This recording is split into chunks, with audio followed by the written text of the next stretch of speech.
Okay, so we completed the bucket. So we have all 4 spouts coming out, and this is what it looks like inside.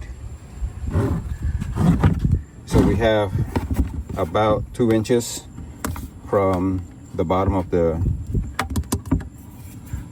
spout to the bottom of the bucket, and the reason why we need that is because the food should have room to get underneath there, and because if you get it too close, then the food is going to have a hard time kind of getting into there, because we will probably sometimes pile up the food all the way up to the top of the bucket, and if you shake it, it should go down and go into the inside here, and the chicken can stick their head and start pecking on it there.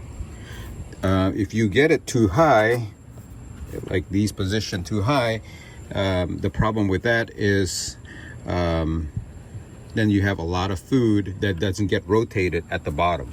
So you'll have a lot of food that may end up at the bottom and doesn't get rotated as much because the chicken that cannot, I guess, put their neck in and actually get 2 inches or more of the food in there. So you would want to do it right about that height right there. Right.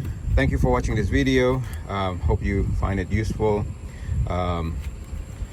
If you don't mind hitting that thumbs up so that other people can discover it, YouTube algorithm will give me some credits. And if you find this useful and you want to buy it, please kindly use my link. It gives me a little bit of commission by using my link. And if you like this kind of useful content, please subscribe to my channel also. Thank you very much for watching. Take care.